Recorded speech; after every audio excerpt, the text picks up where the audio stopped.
The Real Clear Politics average puts Brian Kemp ahead of Abrams by 5.5 points with just 21 days until Election Day.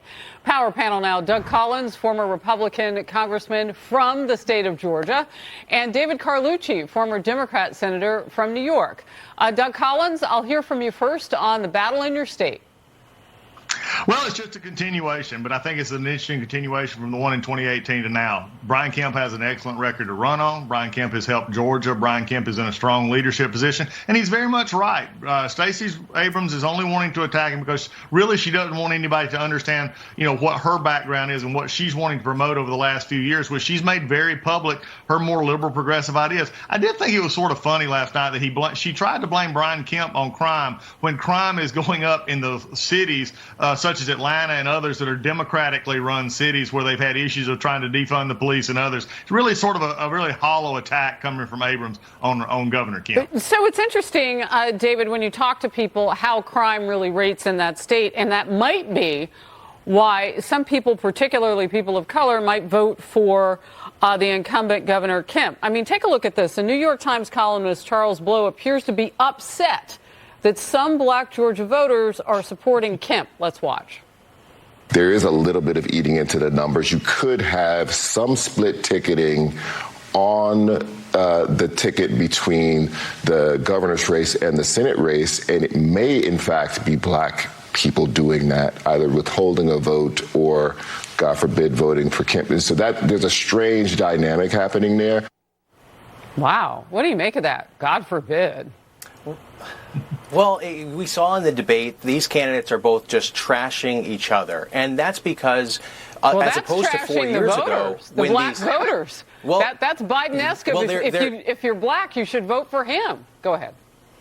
They're trashing each other because there's not much movement to be made. Unlike 4 years ago when they were relatively unknown, now they're both political superstars. Georgians, just like other races we've seen in this political climate where voters in this partisan environment already have their minds made up. That's why they're trying to attack each other to really demotivate the other supporters. I don't think we have the illusion that if you were thinking about voting for Kemp, you're going to vote for Abrams and vice versa. That's just not going to happen. But this race is close. There was a Quinnipiac poll out that shows that Kemp is just 1 point ahead of Abrams. You have a Libertarian candidate in there, Mr. Hazel. He's polling at about 2 points. So this is really important because in Georgia, you need over 50% to avoid that runoff. And could you imagine if we have a runoff in December, this will probably be the most expensive runoff in the history of runoffs in the United States if the balance of the Senate let me get a word in here. Is dictated by this race. You've gotten some talking points in there, and that's great. I don't know how many people would call her a superstar because she denied the election when she lost, Right. and then calls other people election denier. It's an interesting thing. Quinnipiac is part of that average. Yes, it's an outlier. It's part of that average. Some of them are higher than the number that I gave you, 5.5 points. Some of them are lower. That's why it's an average, and it's a better thing to do than just take a look at one. So it's close. It's not maybe as close as that one poll that's your favorite, David. Doug, I would want to ask this question, though, between the two of them, and who gets more stuff done for communities that have high crime? Remember, Stacey Abrams was in favor of a boycott over election laws, which turned out to be decidedly, less strict than the ones in Delaware, the president's state. Cost her areas a whole lot of money. Oh, it did. And Harris, let's just honestly ask the question here. I mean, she's costing Georgians jobs. She said that Georgia wasn't a great state.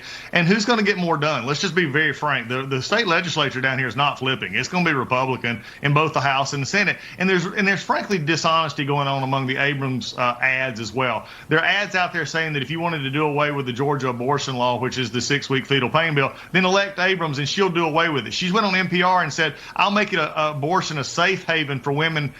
Excuse me, we have a law on the books, and Governor, if you were elected governor, are you telling the people of Georgia you're not going to enforce that law? Then what else are you not going to enforce? They're trying to lie to the voters of Georgia about what they can and can't do, and your question's very perceptive. Who can get more done? A governor who can work with the state legislature, and that's Brian Kemp, and not come up with these attacks in the way that she has, trying to hide where she's been trying to give a false impression of where she wants to go. Brian Kemp's made the case. This is going to be the case going forward. And look, for everybody who thinks that Georgia is just this radically, red state, and then all of a sudden we become purple, it's still a center-right state. And the greatest margin of victory for a Republican candidate statewide is typically 52 or 53%. Right. So, again, we're seeing closer races, but it is still going to come down to Kemp wins this. Yeah, David said similar. Real quickly, your state, early voting began yesterday.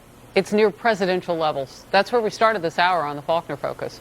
So many people showed up, it looks like they're going to vote for president, and they're voting for governor. That's an impressive early voting turnout, and we're 21 days before in-person voting. Okay, let's get to this.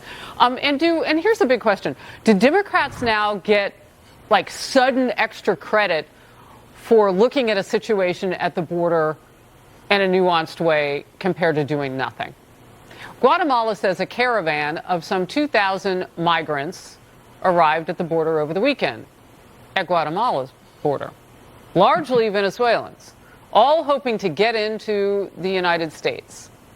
This comes as the Department of Homeland Security is trying to enlist volunteers from every single government agency to help do chores for the people that you see trying to get into Guatemala and make their way here. And Florida Congressman Mike Waltz here. So I will be certainly looking into what these DOD officials that are apparently going to our border on a volunteer basis aren't focused on back in the Pentagon. The opportunity cost of this action, rather than just coming to Congress and dealing with it in an above board way, is really concerning to me.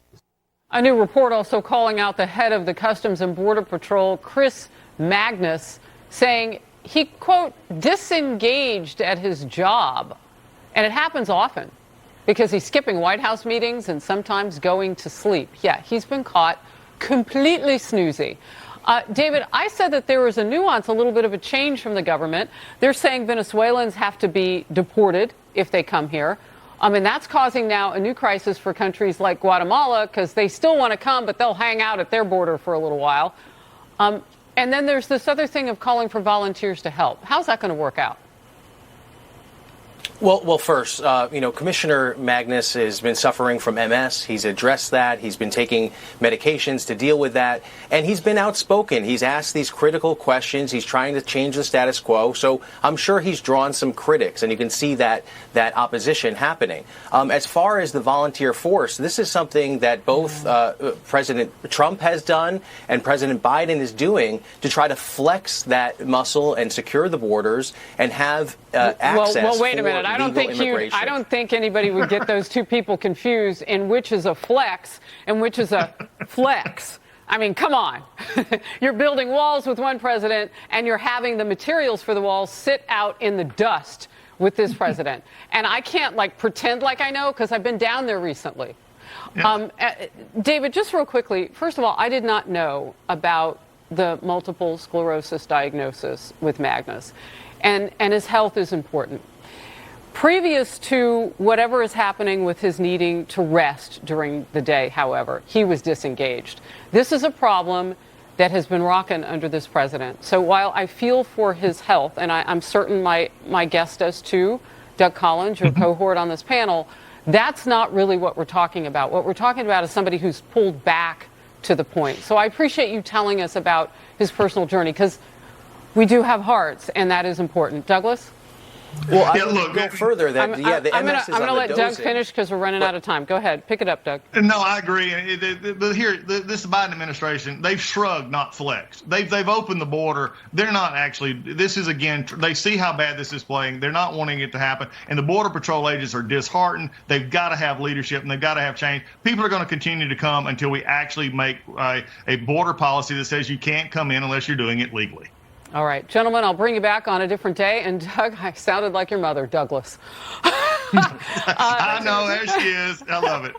David, thank you, both of you. Appreciate you.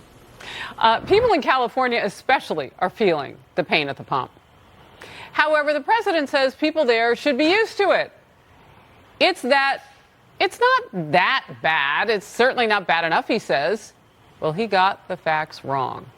And a fresh report on the president's time away from the White House is pretty jaunting. And he's out jaunting. He's taking work from home to a whole new level. Tammy Bruce is working from here. She is in focus next.